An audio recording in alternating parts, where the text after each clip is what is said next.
ओम नमो भगवते वासुदेवाय। आज की कहानी एक बड़ी जघन्य घटना अभी जो हुई है वह सब गैर संस्कारों के कारण हुई है, उसी के ऊपर है। सुनिए, यह इसके ऊपर नारद जी ने क्या कहा था वह एक कथा आपको सुना रहे हैं। इसे पूरी सुनना, बहुत कल्याणकारी कथा है। आज की यह सत्य कथा नारद जी की बिल्कुल सत्य साबित हो रही है। इस नारद जी की बात से आज एक अरबपति, अपने को कुलीन समझने वाले परिवार की कुसंस्कारी लड़की ने अपने अरबपति परिवार का नाश करके दूसरे भी अरबपति परिवार का नाश कर दिया है।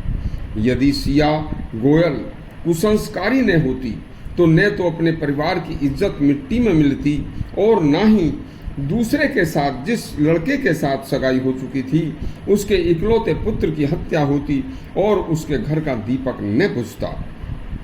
तो अरे धनवानों, भगवान ने तुम्हें धन दिया है।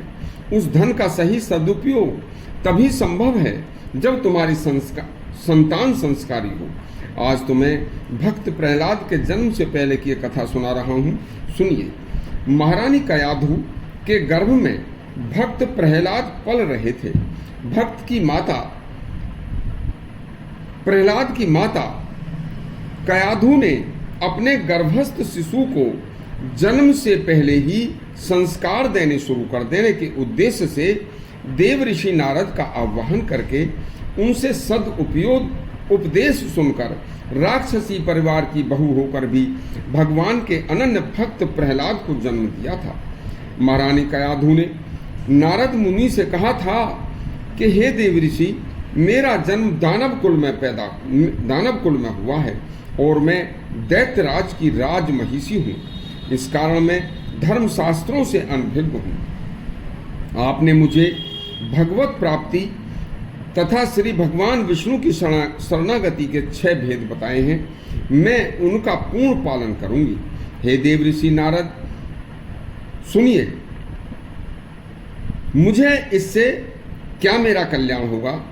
तो देव ऋषि नारद बोले, हे बेटी दानव पुत्री, मनुष्य का व पति पत्नी दोनों का एक कर्तव्य है कि जब पत्नी गर्भावस्था में हो तो कभी भी एक क्षण के लिए भी पति पत्नी के मन में विषय वासना का विकार नहीं आना चाहिए और पत्नी सदा सात्विक भोजन तथा पवित्र मन शुद्ध हृदय से भगवान की भक्ति के 6 भेद जो मैंने बताए हैं उन्हीं के अनुसार 9 मास तक दिनचर्या रखे।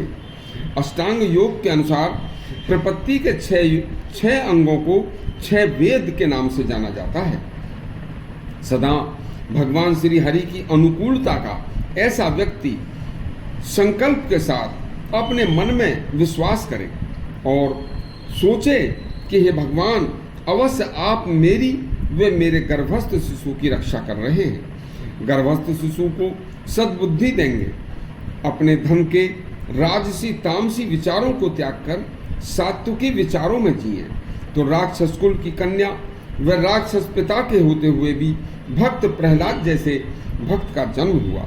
लेकिन आज अधिक धन अमीरी के कारण धनवान लोग इन सब सत्य बातों को भूलकर वेद विरुद्ध धर्म विरुद्ध आचरण कर रहे हैं। जो उन अमीरों की संतानों गैर संस्कारी होकर सिया गोयल जैसी पैदा हो रही हैं, जो मात्र 20 वर्ष की आयु में इतना जघन्य कार्य करना भी बुरा नहीं समझती। खासकर बेटी को तो 5 वर्ष की आयु के बाद से ही संस्कार की बातें सिखाना जरूरी है। जरा सी बड़ी होने पर तो कभी अकेले न छोड़ें, कभी किसी लड़के से दोस्ती न करने दें, वरना यह गर्लफ्रेंड और बॉयफ्रेंड यही नाश का कारण है। पैसे वाले लोग इन चीज़ों को साधारण समझते हैं। उनके बच्चे अपनी स्वतंत्रता में इन बातों को रोकने पर इसमें बाधा समझते हैं। बस यही संतान के व आपके स्वयं के सुख की नाश की खास वजह है। बस देखिए, शुरू से ही बच्चों को इतनी स्वतंत्रता मत दो, एक दिन तुम्हारी व तुम्हारी संतान के नाश का एक कारण बन जाएगी। धन्यवाद।